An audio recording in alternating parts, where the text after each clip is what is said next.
उसका नाम Albert spear था।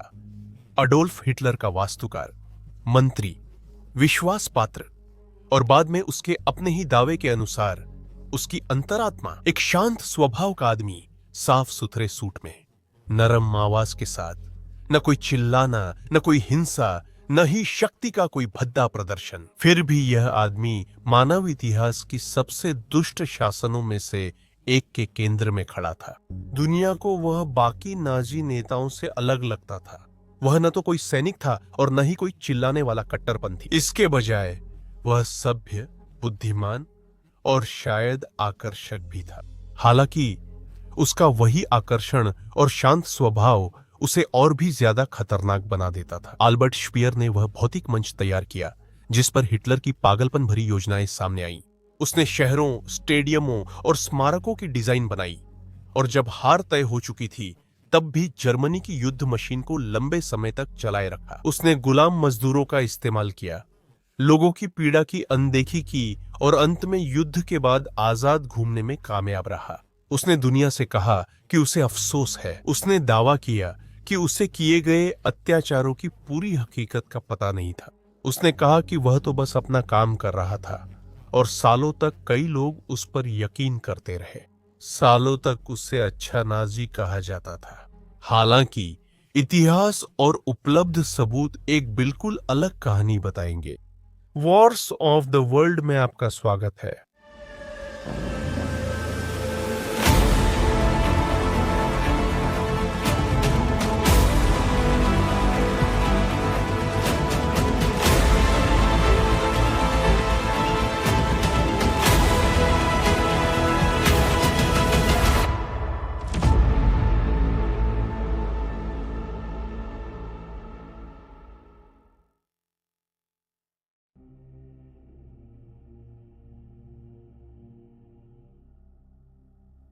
अल्बर्ट स्पीयर का जन्म 19 मार्च 1905 को दक्षिण पश्चिम जर्मनी के मैनहेम में हुआ था। वह 3 बेटों में से बीच वाले थे। उनका पालन पोषण एक संपन्न परिवार में हुआ था। उनके पिता और दादा दोनों ही सम्मानित वास्तुकार थे और उनकी मां लुइसा एक विशेषाधिकार प्राप्त परिवार से थीं और अपने बच्चों से शिष्टता और सटीकता के साथ व्यवहार करने की अपेक्षा करती थी। स्पीयर परिवार में जीवन शांत, व्यवस्थित और औपचारिक था। भावनाओं को हतोत्साहित किया जाता था और उपलब्धियों की अपेक्षा की जाती थी। अल्बर्ट बाद में कहते थे कि उन्हें याद नहीं कि माता पिता ने कभी उन्हें गले लगाया और वह ड्राइंग उपकरणों, नक्शों और इमारतों के मॉडलों से घिरे हुए बड़े हुए। उनके लिए वास्तुकला सिर्फ एक पेशा नहीं था, यह उनकी पहचान का अभिन्न हिस्सा था।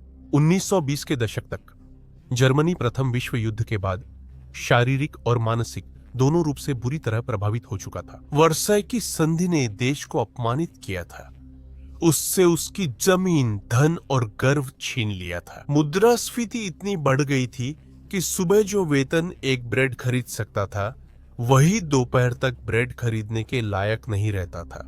लेकिन इस अराजकता के बावजूद अल्बर्ट स्पीयर लगभग अप्रभावित नजर आते थे। वह आराम से रहते थे, आल्प्स में स्कीइंग करते थे और गणित तथा डिजाइन की पढ़ाई करते थे। म्यूनिक और बाद में बर्लिन की यूनिवर्सिटीज में पढ़ाई करते हुए वह हाइनरिक टेस्सेनो के शिष्य बन गए, जो जर्मनी के प्रमुख वास्तुकारों में से एक थे और अपनी सरल और सुरुचिपूर्ण डिजाइनों के लिए जाने जाते थे।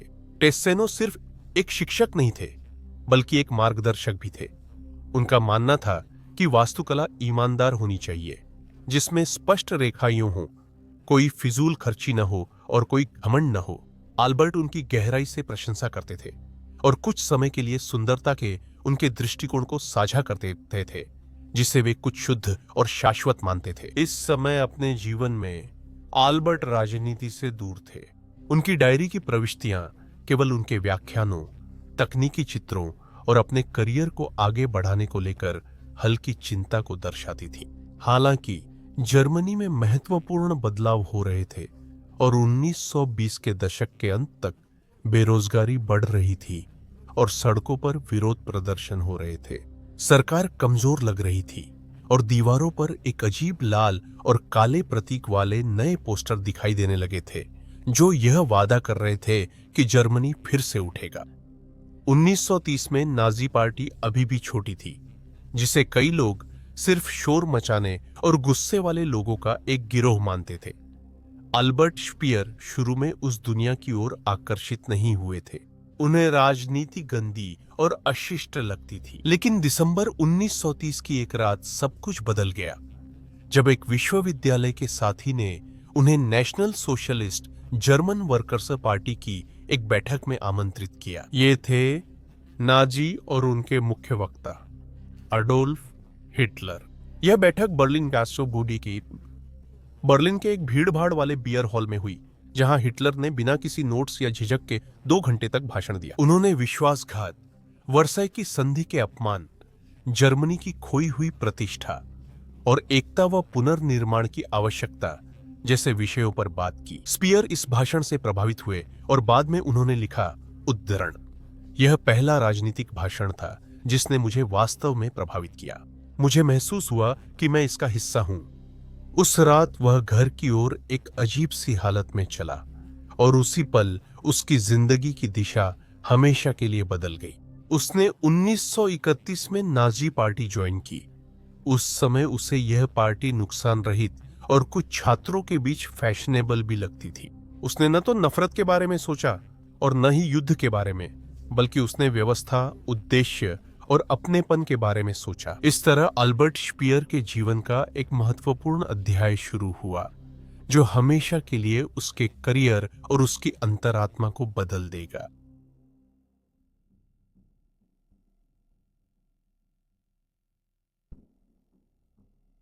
अब साल 1931 था। जर्मनी तबाह हो चुका था। एक ऐसा देश जो राजनीतिक वामपंथ और दक्षिणपंथ के बीच बंटा हुआ था, भूख और डर में डूबा हुआ था। हिटलर की नाजी पार्टी तेजी से उभर रही थी। हर बियर हॉल और सड़क के कोने कोने में फैले गुस्से का फायदा उठा रही थी। ज्यादातर लोगों के लिए हिटलर एक जिज्ञासा था, एक बाहरी व्यक्ति जो जोर जोर से सत्ता प्रतिष्ठान को चुनौती दे रहा था। लेकिन अल्बर्ट स्पीयर के लिए वह कुछ बिल्कुल अलग था। स्पीयर ने उस साल नाजी पार्टी ज्वाइन की थी, लगभग एक दोस्त की मदद करने की इच्छा में। उसने अपनी छोटी सदस्यता फीस दी और कुछ स्थानीय बैठकों में भाग लिया। लेकिन 1932 की शुरुआत तक किस्मत और उसकी अपनी महत्वाकांक्षा ने उसे अडोल्फ हिटलर के आमने सामने नहीं लाया था। उस वसंत में स्पीयर के एक पूर्व प्रोफेसर ने उससे नाजी पार्टी के बर्लिन मुख्यालय के नवीनीकरण में मदद करने के लिए कहा। काम सीधा साधा था, कुछ कमरों की सजावट करना, रोशनी को बेहतर बनाना और फर्नीचर को फिर से व्यवस्थित करना।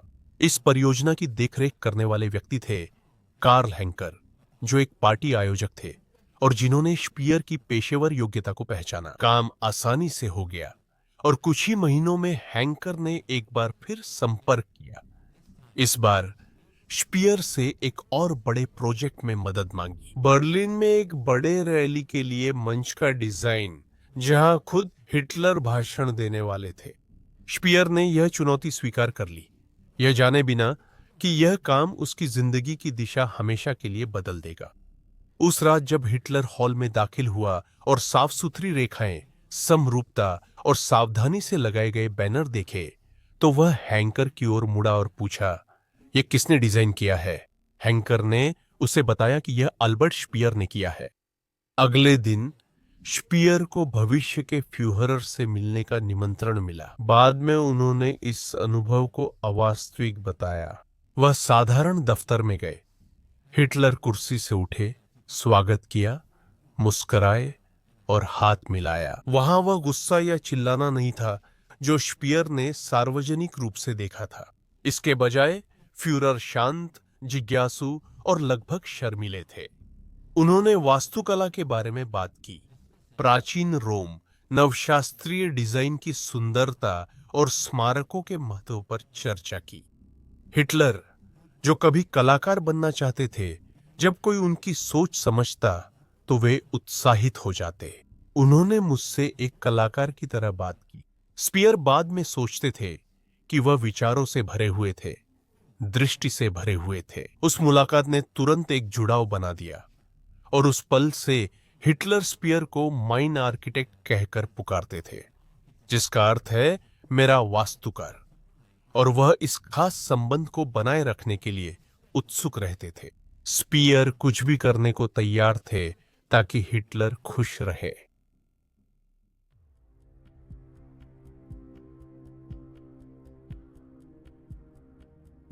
(1933) में जब हिटलर जर्मनी के चांसलर बन गए थे तो उन्होंने बर्लिन में एक विशाल रैली आयोजित करने की योजना बनाई थी ताकि नए शासन की ताकत और एकता को दिखाया जा सके। उन्होंने ऑल्बर्ट स्पीयर को इस कार्यक्रम की डिजाइनिंग का काम सौंपा। सीमित संसाधनों और कड़े समय सीमा के बावजूद स्पीयर ने अपनी कल्पना का उपयोग करके इसकी भरपाई की। पुराने बर्लिन स्पोर्ट प्लास्ट में उन्होंने अखाड़े के चारों ओर 130 एंटी एयरक्राफ्ट सर्चलाइट्स इस तरह लगाईं कि वे सीधा रात के आसमान की ओर इशारा कर रही थीं। जब उन्हें चालू किया गया तो उन्होंने सफेद रोशनी के ऊंचे ऊंचे स्तंभ बना दिए, जिससे जमीन से बादलों तक एक चमकदार पिंजरा सा बन गया। यह एक ऐसे गिरजाघर जैसा दिखता था जो पत्थर से नहीं बल्कि खुद रोशनी से बना हो। लोग हैरान रह गए और यह अद्भुत दृश्य नाजी प्रचार की सबसे प्रतिष्ठित छवियों में से एक बन गया, जो शक्ति, एकता और अनंतता का प्रतीक था। स्पीयर ने बाद में याद किया, ऐसा लगा जैसे हम स्वर्ग के गुंबद में थे और फ्यूरर केंद्र में था। हिटलर इससे मंत्रमुग्ध हो गया था और वही एक पल स्पीयर को शासन के भीतर स्टारडम तक ले गया। इस सफलता के बाद स्पीयर को और अधिक रैलियों, पार्टी मुख्यालयों और परेड ग्राउंड्स की डिजाइनिंग के लिए निमंत्रण आने लगे। वह नियमित रूप से हिटलर से चांसलरी या फ्यूरर के निजी घर बवेरिया में मिलते थे। उनकी बातचीत राजनीति से लेकर कला, वास्तुकला से लेकर तकदीर तक के विषयों पर होती थी। हिटलर स्पीयर की शांति और कार्यकुशलता की सराहना करता था, वहीं स्पीयर हिटलर की निश्चितता की। रात के खाने के दौरान हिटलर अपने भव्य नए जर्मनी का सपना कागज पर उतारता था, जिसमें ऊंचे गुंबद, विशाल चौक और चौड़ी सड़कें होती जो पुराने संसार को छोटा बना देती। इसके मुकाबले स्पीयर इन स्केचों को घर ले जाता, उन्हें और बेहतर बनाता और फिर उन्हें विस्तृत योजनाओं के साथ वापस लाता, जिससे हिटलर की कल्पनाएं असली नक्शों में बदल जाती। अगले साल स्पीयर की क्षमताओं की परीक्षा ऐसे स्तर पर हुई जैसा बहुत कम वास्तुकारों को देखने को मिलता है। नाजी पार्टी की वार्षिक रैली न्यूरेमबर्ग में आयोजित की गई थी, जिसे लेनी रिफेनस्टाल द्वारा एक प्रमुख प्रचार film Triumph of the will के लिए फिल्माया जाना था। स्पीयर ने पूरे स्थल की डिजाइन तैयार की, जिसमें विशाल पत्थर के स्टैंड, झंडों की सटीक कतारें और भव्य केंद्रीय मंच शामिल था, जहां हिटलर लाखों अनुयायियों को संबोधित करते थे। उन्होंने हर विवरण को बारीकी से योजनाबद्ध किया, जैसे सूर्यास्त के समय रोशनी झंडों को कैसे प्रकाशित करेगी, कैमरों की स्थिति और मैदान में सैनिकों की समन्वित मार्चिंग। यह पूरा प्रोजेक्ट केवल वास्तुकला के बारे में नहीं था, यह मनोविज्ञान के बारे में था। और स्पीयर ने जो प्रभाव पैदा किया था वह सम्मोहक था। दर्शक अनंत और पूरी तरह से व्यवस्थित प्रतीत हो रहे थे, जो अपनी अटूट निष्ठा से एकजुट थे। स्पीयर ने तानाशाही की दृश्य भाषा तैयार की थी और राइफेनस्टाल के कैमरे के लेंस के माध्यम से वह छवि पूरी दुनिया में फैला दी गई थी। निजी तौर पर हिटलर ने स्पीयर से कहा कि वही एकमात्र व्यक्ति है जो उसकी कल्पना को समझता है और उसे एक जीनियस कहकर संबोधित किया। इस तरह स्पीयर ने खुद को सिर्फ एक वास्तुकार से कहीं बढ़कर देखना शुरू कर दिया। उन्होंने बाद में लिखा कि वह सिर्फ इमारतें नहीं बल्कि प्रतीक बना रहे थे। उद्धरण: हर इमारत का उद्देश्य हमारे आंदोलन की महानता और रीख की शाश्वतता दिखाना था। हालांकि इस उद्देश्य की भावना के पीछे कुछ गहरा और अंधकारमय उभर रहा था।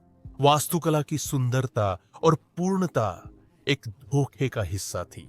इसे लोगों को ऊपर उठाने के लिए नहीं, बल्कि उन्हें नियंत्रित करने के लिए बनाया गया था।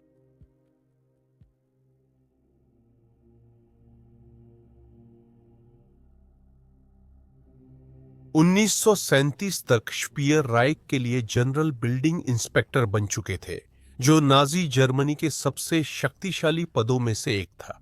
वह सीधे हिटलर को रिपोर्ट करते थे और दोनों ने अब तक का अपना सबसे बड़ा प्रोजेक्ट प्लान करना शुरू किया, बर्लिन का पुनर्जन्म। जर्मानिया नामक एक नए साम्राज्य की राजधानी के रूप में कल्पना की गई। हिटलर चाहता था कि बर्लिन उसके साम्राज्य का दिल बने, एक ऐसा शहर जो 1 करोड़ लोगों को समा सके, जिसमें संगमरमर के महल, स्मारक और पृथ्वी पर मौजूद किसी भी सड़क से चौड़ी सड़कें हों। इसके केंद्र में वोल्क्सहाले या पीपल्स हॉल खड़ा होता, जिसकी गुंबद इतनी विशाल होती कि वह रोम के सेंट पीटर्स बेसिलिका को भी बौना बना देती। इसके अंदर 1,80,000 लोग एक साथ इकट्ठा होकर फ्यूरर का भाषण सुन सकते थे। शहर का निर्माण गुप्त चरणों में किया जाता, जिसे हिटलर द्वारा योजनाबद्ध युद्ध में अपेक्षित विजय के बाद पूरा करने के लिए तैयार किया गया था। तैयारी के तहत हजारों घरों को ध्वस्त कर दिया गया, परिवारों को जबरन स्थानांतरित किया गया और यहूदियों को पूरे इलाकों से निकाल दिया गया, इस श्रेष्ठ जाति के नए शहर के लिए रास्ता बनाने हेतु। और स्पीयर वही था जिसने पूरे प्रक्रिया की निगरानी की। उसने न तो सवाल किया और न ही विरोध किया, वह बस निर्माण और इंजीनियरिंग करता रहा, जैसा कि उसने बाद में स्वीकार किया। उद्धरण, मैं काम के पैमाने से मदहोश हो गया। मेरी जिम्मेदारी की भावना गायब हो गई। 1930 के दशक के अंत तक अल्बर्ट स्पीयर समन्वित सर है। अल्बर्ट स्पीयर अब सिर्फ एक वास्तुकार नहीं था, वह हिटलर के सपनों का डिजाइनर और उसके साम्राज्य का निर्माता बन चुका था। हालांकि ज्यादा समय नहीं बीता था कि उसका काम संगमरमर और पत्थर से आगे बढ़ गया और उसने इमारतें बनाना छोड़कर हथियार बनाना शुरू कर दिया।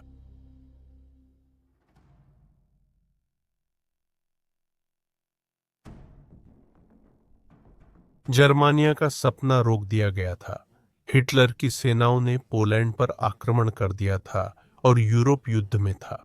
अल्बर्ट स्पीयर के लिए यह बदलाव अचानक था, लेकिन अप्रिय नहीं था। भव्य इमारतें, संगमरमर, परेड ग्राउंड, यह सब अभी इंतजार कर सकता था। हिटलर को ऐसे व्यक्ति की जरूरत थी जो युद्ध के लिए निर्माण कर सके, और स्पीयर तैयार था। 8 फरवरी 1942 को फ्रिट्ज टॉड, हिटलर के शस्त्र और गोला बारूद मंत्री को ले जा रहा एक विमान फ्यूरर के पूर्वी मोर्चे मुख्यालय से उड़ान भरते समय विस्फोट हो गया। कोई भी जीवित नहीं बचा। टॉड उन कुछ लोगों में से एक बन गए थे जो हिटलर को सच बताने की हिम्मत रखते थे कि जर्मनी, ब्रिटेन, सोवियत संघ और संयुक्त राज्य अमेरिका की संयुक्त शक्ति के खिलाफ लंबा युद्ध नहीं जीत सकता था। अपनी मृत्यु से कुछ घंटे पहले उन्होंने अपने सहायकों को बताया कि युद्ध जारी रखना बेकार है। यह स्पष्ट नहीं है कि दुर्घटना एक हादसा थी या इसके पीछे कुछ और खतरनाक वजह थी।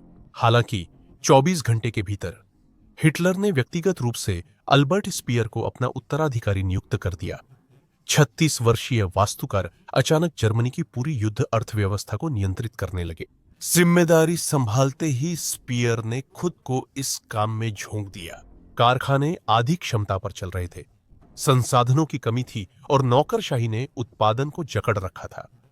इसलिए स्पीयर ने सब कुछ फिर से संगठित करना शुरू कर दिया। उन्होंने डिजाइनों को सरल बनाया, बर्बादी को कम किया और नियंत्रण को केंद्रीकृत किया। अपने मंत्रालय के तहत उन्होंने सख्त समय सारणी, दक्षता चार्ट और पदानुक्रम के बजाय परिणामों पर नया ध्यान केंद्रित किया। यहां तक कि जब मित्र देशों के बम वर्षक जर्मन शहरों को नष्ट कर रहे थे, तब भी उत्पादन में और अधिक विमान, अधिक टैंक, अधिक गोला बारूद बनने लगे और 1942 से 1944 के बीच शस्त्र उत्पादन 3 गुना हो गया।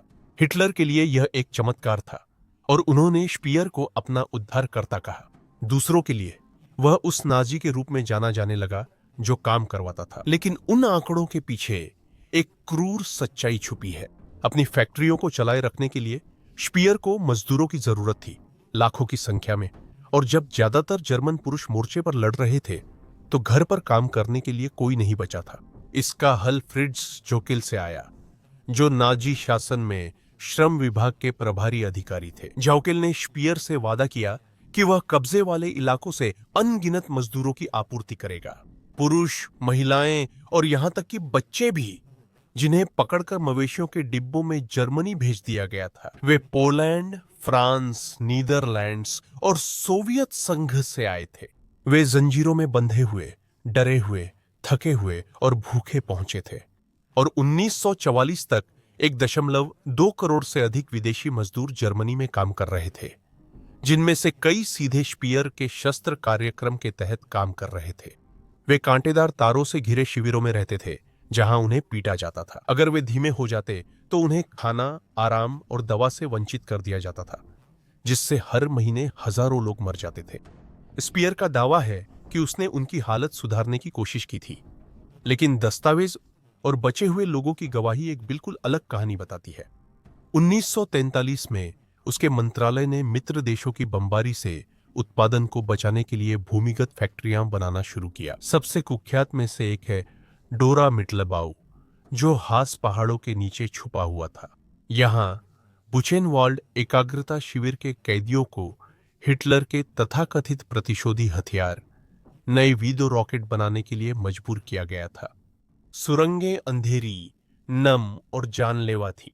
मजदूर जमीन पर लाशों के बीच सोते थे, और अगर वे लड़खड़ाते तो उन्हें दूसरों के सामने फांसी पर लटका दिया जाता था। दसियों हजार लोग भूख, बीमारी या फांसी से मर जाते थे।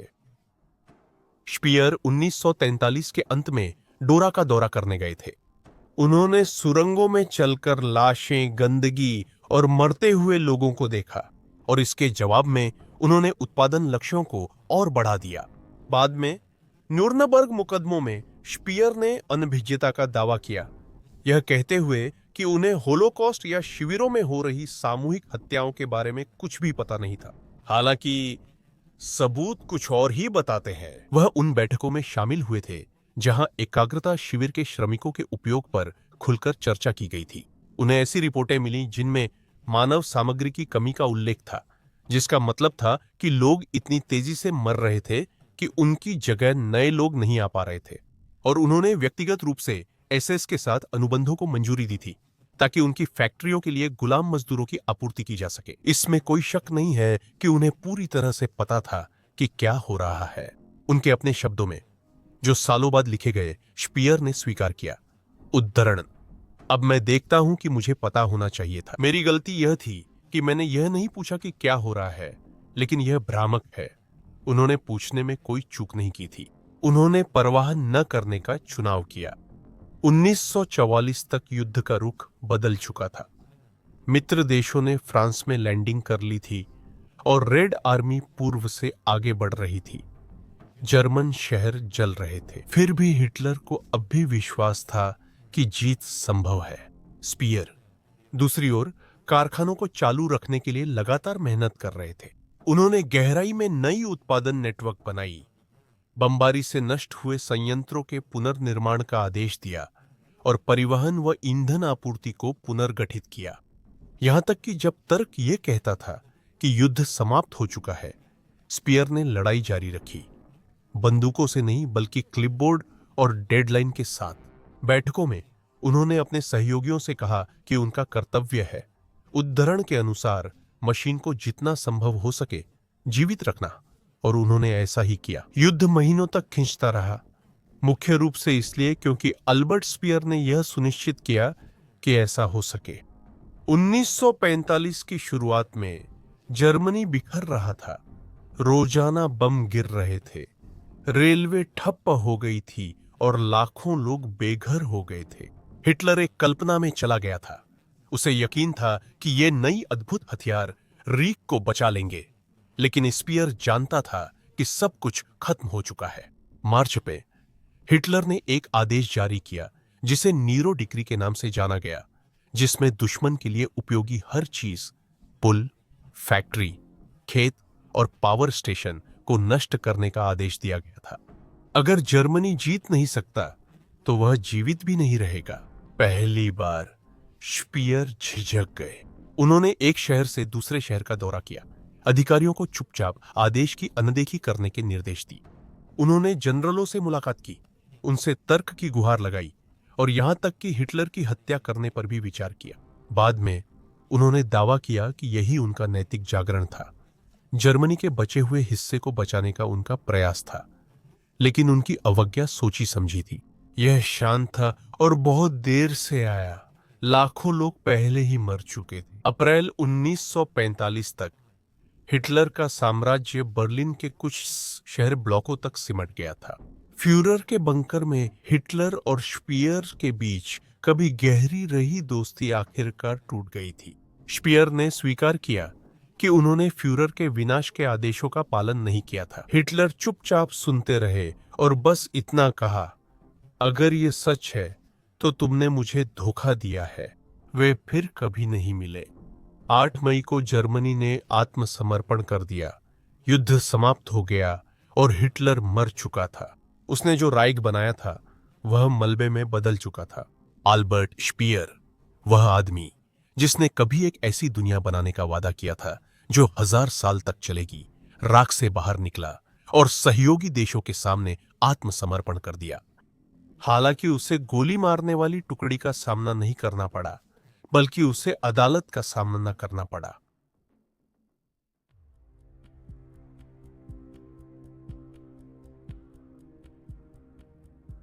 जर्मनी खंडहरों में पड़ा था। शहर समतल हो गए थे। रेलवे पटरियां मुड़ गई थीं और राइख धुएं और मलबे में तब्दील हो गया था। मलबे से मित्र देशों के सैनिक लाखों दस्तावेज, नक्शे, आदेश और सूचियां निकालते हैं। तानाशाही के कागजी अवशेष और उनमें से अल्बर्ट स्पीयर की अल्बर्ट स्पीयर के हस्ताक्षर बार बार दिखाई देते थे। स्पीयर ने स्वेच्छा से आत्मसमर्पण किया था। हैम्बर्ग में वह एक साधारण सूट पहनकर ब्रिटिश हिरासत में चला गया। हमेशा की तरह विनम्र। न तो कोई पिस्तौल थी, न साइनाइड की गोली और न ही कोई आखिरी जंग। बस शांत आज्ञाकारिता थी, जैसे वह किसी और काम के लिए रिपोर्ट कर रहा हो। कई मित्र राष्ट्रों के अधिकारियों के लिए वह नाजी की छवि में फिट नहीं बैठता था। वह बिल्कुल सही अंग्रेजी बोलता था, हाथ मिलाता था और अपने गार्ड्स का धन्यवाद करता था। हिटलर के बारे में पूछने पर वह आह भरकर कहता, जर्मनी के लिए त्रासदी।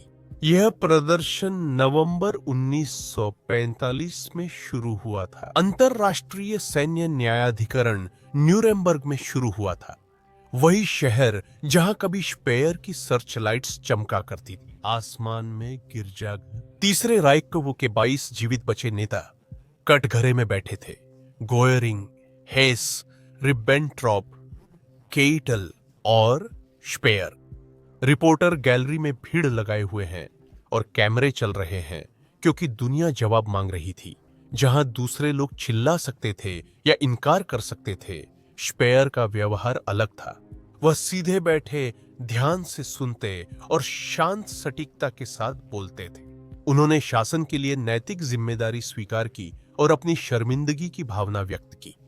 साथ ही यह दावा किया कि उन्हें विनाश शिविरों के बारे में जानकारी नहीं थी। यह देखकर कई लोग हैरान रह गए। यह एक नाजी था जो माफी मांग रहा था। ऐसा पहले कभी नहीं सुना गया था। वह आगे कहता है, उद्धरण, मैं जिम्मेदारी की स्थिति में था, इसी वजह से मुझे इस दोष में हिस्सा लेना चाहिए। वह रुकता है, फिर लगभग धीरे से जोड़ता है, चाहे मुझे उन अपराधों की पूरी जानकारी थी या नहीं, मैं जानता था कि कुछ भयानक हो रहा है। उसके शब्दों की गूंज पूरे अदालत कक्ष में फैल गई। इतिहासकार बाद में इसे न्यूरनबर्ग में अब तक दी गई सबसे बुद्धिमान रक्षा कहेंगे। कुछ दोष स्वीकार करके स्पीयर खुद को सबसे भयानक अपराधों से दूर कर लेते हैं और खुद को एक राक्षस के रूप में नहीं, बल्कि एक ऐसे इंसान के रूप में पेश करते हैं जो अपनी राह से भटक गया था। यह काम करता दिखा। जहां गोरिंग, रिबेंट्रॉप और अन्य लोगों को फांसी की सजा सुनाई जाती है, वहीं स्पीयर को स्पांदाउ जेल में 20 साल की सजा मिलती है।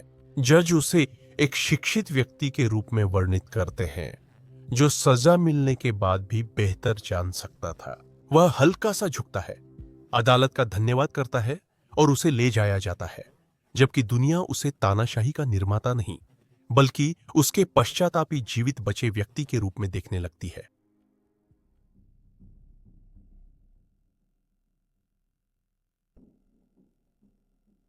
स्पांदाउ जेल को 1987 में उसके अंतिम कैदी रूडोल्फ हेस की मृत्यु के बाद ध्वस्त कर दिया गया था, ताकि यह स्थान नवनाजी तीर्थ स्थल न बन सके। यह कभी पत्थर और खामोशी का एक मजबूत किला था। वहां एक समय में केवल 7 कैदियों को रखा गया था, जिनमें स्पीयर भी शामिल थे। उसका रोज का नियम बहुत सख्त था। वह फर्श साफ करता था, एक छोटा सा बगीचा संभालता था और लकड़ियां काटता था। वह अपने चारों ओर की दीवारों की ईंटें गिनता था और व्यायाम के लिए वह रोज ठीक 10,000 कदम गोल गोल चलता था, जो रात में उसकी एक जुनून जैसी आदत बन गई थी। रक्षकों द्वारा छुपाकर लाए गए छोटे छोटे कागज के टुकड़ों का इस्तेमाल करते हुए वह लिखता था। यादों, विचारों और अतीत पर चिंतन से भरी विस्तृत डायरी रखता था। वह हिटलर को एक साथ करिश्माई और विनाशकारी के रूप में वर्णित करता था, जबकि खुद को वह भोला, महत्वाकांक्षी और अंधा मानता था। उद्धरण: मैं पार्टी में इसलिए आया क्योंकि उसमें अनुशासन था। वह लिखता है, मैं इसलिए रुका क्योंकि मैं कुछ बनाना चाहता था। मुझे यह समझ नहीं आया कि मैं एक शैतान के लिए बना रहा हूं। हालांकि उनका लहजा शांत, विचारशील और पछतावे से भरा है, फिर भी अपने पश्चाताप में स्पीयर अपनी कहानी को संपादित करते हैं। वह उन आदेशों को हटा देते हैं जिन पर उन्होंने हस्ताक्षर किए थे, उन बैठकों को मिटा देते हैं जिनमें वे शामिल हुए थे, और उन तस्वीरों को भी हटा देते हैं जिनमें वे सामूहिक कब्रों के किनारे खड़े दिखते हैं। उन्होंने अपनी कहानी भी ठीक वैसे ही गढ़ी जैसे वे अपनी इमारतों की योजनाएं बनाते थे। 1966 में स्पेयर ने अपनी सजा पूरी की और वे स्पांडाउ के दरवाजों से आजाद होकर बाहर निकले। दुबले पतले और सफेद बालों वाले, उनके पास सिर्फ एक अकॉस्टिक कैसेट, एक सूटकेस और सैकड़ों पन्नों के नोट्स थे। बाहर रिपोर्टरों की भीड़ ने उन्हें घेर लिया। फ्लैश बल्ब चमकने लगे। एक रिपोर्टर चिल्लाया, हेयर स्पेयर, क्या आपको अब भी अपराधबोध महसूस होता है?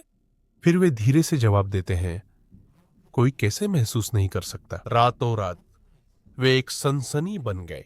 उनकी पहली किताब इनसाइड द थर्ड रीच 1969 में प्रकाशित हुई थी। यह एक स्वीकारोक्ति की तरह पढ़ी जाती है। बुद्धिमान, भावुक और लगभग काव्यात्मक, स्पीयर खुद को एक वफादार तकनीकी विशेषज्ञ के रूप में पेश करते हैं, जो हिटलर के जादू में फंस गए और बाद में सच्चाई को पहचाना। लेकिन बहुत देर हो चुकी थी। पाठक मंत्रमुग्ध हो गए, और बहुतों के लिए यह पहली बार था जब किसी वरिष्ठ नाजी ने एक कट्टरपंथी की बजाय एक इंसान की तरह बात की। टेलीविजन होस्ट उन्हें अपने शो में बुलाते थे और पत्रकार उन्हें उद्धृत करते हुए कहते थे कि वे उन सब में एकमात्र सभ्य इंसान हैं। वह डॉक्यूमेंट्रीज में दिखाई देते थे, सुरुचिपूर्ण और स्पष्ट बोलने वाले, अगली पीढ़ी को चेतावनी देते हुए कि अंधी आज्ञाकारिता के खतरे एक ऐसे संसार के लिए जो राक्षसों से थक चुका है। स्पीयर की सभ्यता दिलासा देने वाली थी। वह इस बात का प्रतीक बन गए कि मोक्ष संभव है। 20 वर्षों तक अल्बर्ट स्पीयर ने एक ऐसी कहानी बेची जिसे दुनिया मानना चाहती थी कि ऐसी कोई चीज हो सकती है। एक अच्छे नाजी के रूप में उसने खुद को ऐसा दर्शाया कि वह हिटलर की सेवा में था, पर उसकी नफरत में शामिल नहीं था। एक ऐसा आदमी जो बुराई का हिस्सा था, फिर भी किसी तरह उससे अलग खड़ा था। लेकिन झूठ पर बनी मुक्ति ज्यादा देर तक टिक नहीं सकती। 1970 और 80 के दशक में इतिहासकारों ने अभिलेखागार खंगालना शुरू किया और बैठक के मिनट्स, झापन और पत्र खोज निकाले जिनका स्पीयर ने कभी जिक्र नहीं किया था। उन्हें उसकी हस्ताक्षर कंसंट्रेशन कैंप के मजदूरों के बजट के अनुरोधों पर ऑशविट्ज को सप्लाई किए गए गैस मास्क फिल्टरों के लिए और एसएस द्वारा चलाए जा रहे कारखानों के निर्माण आदेशों पर मिले। 1943 के एक झापन में स्पीयर लिखता है कि और अधिक मजदूरों को शिविरों से सुरक्षित किया जाना चाहिए। एक अन्य में वह माउथहाउजेन का दौरा करने की चर्चा करता है, जो ऑस्ट्रिया के सबसे घातक शिविरों में से एक था। निर्दोष तकनीकी विशेषज्ञ की छवि टूटने लग गई थी, यहां तक कि उसकी जेल डायरी में भी गणना के संकेत दिखाई देते हैं। शोधकर्ताओं ने पता लगाया कि उसने उन्हें बाद में संपादित किया, उन पन्नों को हटा दिया जो उसे जबरन श्रम कार्यक्रमों से सीधे जोड़ते थे, जिसे वह ईमानदारी कहता था। वह वास्तव में आत्मरचना थी, एक ऐसे वास्तुकार की अंतिम परियोजना जो निर्माण करना नहीं छोड़ सकता है, भले ही वह संरचना खुद वही हो। 1 सितंबर 1981 को जब वह एक टेलीविजन इंटरव्यू के लिए लंदन में थे, अल्बर्ट स्पीयर का उनके होटल के कमरे में 67 वर्ष की आयु में शांतिपूर्वक निधन हो गया। न मुकदमा हुआ, न स्वीकारोक्ति, न हिसाब किताब, सिर्फ एक शरीर चादर में लपेटकर बाहर ले जाया गया और कुछ पांडुलिपियां पीछे रह गईं। आने वाले वर्षों में इतिहासकारों ने सच्चाई को जोड़ने का प्रयास किया। स्पीयर को होलोकॉस्ट के बारे में जानकारी थी। भले ही वह हर एक विवरण न जानते हो, लेकिन उन्हें काफी कुछ पता था। वह पोजन सम्मेलन में शामिल हुए थे, जहां हिमलर ने खुलेआम यहूदी लोगों के सफाई के बारे में उद्धरण के रूप में चर्चा की थी, और उन्होंने उन शिविरों का भी दौरा किया था जो उनके मंत्रालय को आपूर्ति करते थे। आखिरकार अच्छे नाजी का विचार एक मिथक था। वहां सिर्फ एक चालाक आदमी था जो समझता था कि लोग क्या सुनना चाहते हैं। स्पीयर का जीवन एक असहज सबक देता है। बड़े अपराधों के लिए हमेशा बड़े राक्षसों की जरूरत नहीं होती। इन्हें चालाक, अनुशासित, सामान्य लोग भी अंजाम दे सकते हैं। स्पीयर ने उस बात का उदाहरण पेश किया जिसे मनोवैज्ञानिकों ने बाद में बुराई की सामान्यता कहा। उसके मन में नफरत नहीं थी, वह बस आज्ञा का पालन करता था। उसने खुद हत्या नहीं की, लेकिन उसने उसे संभव बनाया, और ऐसा करके उसने सामूहिक हत्या को संभव बना दिया। स्पीयर ने पूरी कोशिश की कि वह ऊपर से राक्षस न दिखे, लेकिन फिर भी अंदर एक राक्षस अच्छा नाजी होने का मुखौटा पहने हुए मौजूद था।